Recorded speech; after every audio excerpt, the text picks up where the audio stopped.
Good morning everyone, welcome back to my channel BN concept classes.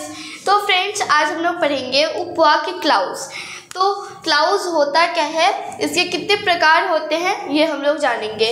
क्या है, एक से अधिक सरल अथवा स्वतंत्र वाक्यों के मिलने से संयुक्त और मिश्र वाक्य बनते हैं। ठीक है, और संयुक्त और मिश्र वाक्य से मिले हुए सरल वाक्य स्वतंत्र नहीं होते, अतः ये उपवाक्य कहलाते हैं।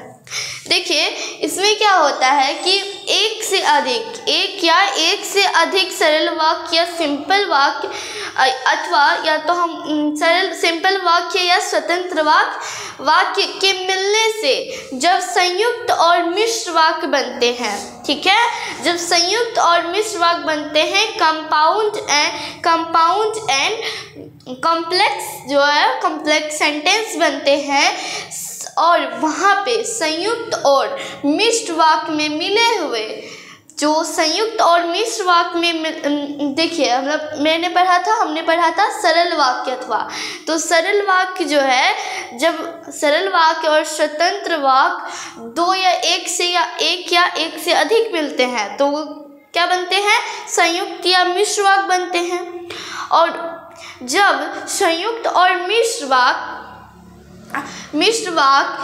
में मिले हुए सिंपल सेंटेंस सरल वाक्य जो स्वतंत्र नहीं होते, मतलब जो इंडिपेंडेंट नहीं होते हैं, वो क्या कहलाते हैं, उपवाक्य क्लाउज कहलाते हैं। ठीक है, अब देखिए, मिश्र वाक्य में आश्रित उपवाक्य निम्नलिखित 3 प्रकार के होते हैं। जो सबऑर्डिनेट क्लाउज होता है, आश्रित उपवाक्य, वो मिश्र वाक्य में 3 प्रकार के होते हैं। कौन कौन से? संज्ञा उपवाक्य, नाउन क्लाउज, विशेषण उपवाक्य, एडजेक्टिव क्लाउज, क्रिया विशेषण उपवाक्य, एडवर्ब क्लाउज। तो ये सभी जो है तीन प्रकार के हैं आश्रित उपवाक्य के। अब पहले हम लोग पढ़ेंगे संज्ञा उपवाक्य। संज्ञा उपवाक्य, नाउन क्लाउज। क्या होता है, जब आश्रित उपवाक्य किसी संज्ञा अथवा सर्वनाम के स्थान पर आता है तो वो उसे संज्ञा उपवाक्य कहते हैं। जब आश्रित उपवाक्य सबऑर्डिनेट क्लाउज जब किसी नाउन या प्रोनाउन के स्थान पर प्लेस पर आता है तो हम उसे क्या कहते हैं, संज्ञा उपवाक्य कहते हैं। जैसे शिखर ने बताया कि मैं पास हो गया हूँ, तो यहाँ पे 2 क्लाउज है। कौन कौन से? शिखर ने बताया, तो ये हो जाएगा जो है यहाँ पे प्रधान उपवाक्य हो जाएगा, प्रिंसिपल क्लाउज हो जाएगा। और कि मैं पास हो गया हूँ, ये हमारा हो जाएगा आश्रित उपवाक्य, या हम इसे कह सकते हैं संज्ञा उपवाक्य। ठीक है, अब संचित चाहता है, तो यहाँ पे संचित चाहता है तो ये हमारा हो जाएगा प्रधान उपवाक्य। और कि मैं यहाँ कभी ना आऊँ, ये हमारा हो जाएगा, तो यहाँ पे क्या हो जाएगा, मैं यहाँ कभी ना आऊँ, ये हमारा हो जाएगा आश्रित उपवाक्य या नाउ जो है संज्ञा उपवाक्य। अब उसने जो कहा वह सत्य है, तो यहाँ पे what he said is true, इसका इंग्लिश है। तो यहाँ पे उसने जो कहा, ये हमारा हो जाएगा आश्रित उपवाक्य या संज्ञा उपवाक्य, और वह सत्य है, ये हमारा हो जाएगा प्रधान उपवाक्य। और इसी में what he said, तो ये हमारा हो जाएगा सबऑर्डिनेट क्लाउज या नाउन क्लाउज, और ये हमारा हो जाएगा प्रिंसिपल क्लाउज। अब मुझे नहीं पता कि वह कहाँ रहती है, तो यहाँ पे जो मुझे नहीं पता कि, तो ये हमारा हो जाएगा प्रधान उपवाक्य, और वह कहाँ रहती है, ये हमारा हो जाएगा आश्रित उपवाक्य, संज्ञा उपवाक्य। अब वह मानती है कि ईमानदारी सबसे अच्छी नीति है, तो यहाँ पे वह मानती है कि ये हमारा हो जाएगा प्रधान उपवाक्य, और ईमानदारी सबसे अच्छी नीति है, ये हमारा हो जाएगा संज्ञा उपवाक्य। ठीक है, अब हम लोग आगे चलते हैं।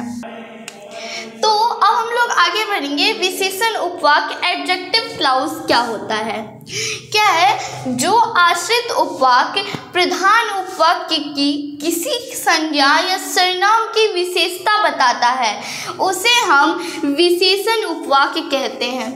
अब विशेषण उपवाक्य जो आश्रित उपवाक्य जो प्रधान उपवाक्य क्या संज्ञा या सर्वनाम की विशेषता बताता हो, नाउन या प्रोनाउन का जो उसको क्वालिफाई करता हो, वो भी प्रिंसिपल क्लॉज का, तो हम उसे क्या कहते हैं? विशेषण उपवाक्य कहते हैं। जैसे जिसे तुमने बुलाया था वह आ गया, तो फ्रेंड्स यहाँ पे वह आ गया ये हमारा हो जाएगा, क्या हो जाएगा? प्रधान उपवाक्य। और जिसे तुमने बुलाया था ये हमारा हो जाएगा आश्रित उपवाक्य या हो जाएगा यहाँ पे विशेषण उपवाक्य। अब वह व्यक्ति जिसने तुम्हारा कलम लिया था यही घूम रहा है, तो यहाँ पे वह व्यक्ति और यही घूम रहा है ये हमारा हो जाएगा प्रधान उपवाक्य, और जिसने तुम्हारा कलम लिया था ये हमारा हो जाएगा आश्रित उपवाक्य या विशेषण उपवाक्य। अब यहाँ पे वही दिया गया है, वह आ गया ये हमारा प्रधान उपवाक्य, और जिसने तुम्हें बुलाया आश्रित उपवाक्य, यहाँ पे मैंने बता दिया है। और वह व्यक्ति यहीं घूम रहा है प्रधान उपवाक्य, और जिसने तुम्हारा कलम लिया आश्रित उपवाक्य, ये हो गया। अब हम लोग आगे चलते हैं। अब क्रिया विशेषण उपवाक्य एडवर्ब क्लॉज क्या होता है? एडवर्ब क्लॉज जो आश्रित उपवाक्य प्रधान उपवाक्य की क्रिया की विशेषता बताता हो उसे हम क्रिया विशेषण उपवाक्य कहते हैं। अब देखिए, जो आश्रित उपवाक्य जो प्रधान उपवाक्य का वर्ब का विशेषता बताता हो या क्वालिफाई करता हो उसको हम उसे क्रिया विशेषण उपवाक्य कहते हैं। जैसे जब बिजली आई तब मैं सो रहा था, तो यहाँ पे जब बिजली आई यह हमारा हो जाएगा आश्रित उपवाक्य या क्रिया विशेषण उपवाक्य, और तब मैं सो रहा था ये हमारा हो जाएगा प्रधान उपवाक्य। जहाँ तुम्हें अच्छा लगे बैठ जाओ, तो यहाँ पे बैठ जाओ ये हमारा प्रधान उपवाक्य, और जहाँ तुम्हें अच्छा लगे ये हमारा हो जाएगा आश्रित उपवाक्य या क्रिया विशेषण उपवाक्य। यदि तुम मेहनत करोगे तो सफलता जरूर मिलेगी, तो सफलता जरूर मिलेगी ये हमारा हो जाएगा प्रधान उपवाक्य, और यदि तुम मेहनत करोगे तो ये हमारा क्रिया विशेषण उपवाक्य। अब उसने परीक्षा दी क्योंकि वह डॉक्टर बनना चाहता था, तो यहाँ पे क्योंकि वह डॉक्टर बनना चाहता था ये हमारा हो जाएगा आश्रित उपवाक्य, और उसने परीक्षा दी ये हमारा हो जाएगा प्रधान उपवाक्य। तो फ्रेंड्स हम यहीं पे ये वीडियो क्लोज करें, ये हमारा पार्ट 3 है। तो हम लोग अभी पार्ट 4 पार्ट 5 तक जो है चैप्टर तक जो पार्ट तक बनाएंगे। तो फ्रेंड्स आप सभी को ये वीडियो अच्छा लगा होगा तो लाइक एंड सब्सक्राइब जरूर कीजिएगा, और हमारे फेसबुक पेज को फॉलो जरूर कीजिएगा, और यूट्यूब चैनल को सब्सक्राइब एंड हमारे वीडियो को लाइक करिए।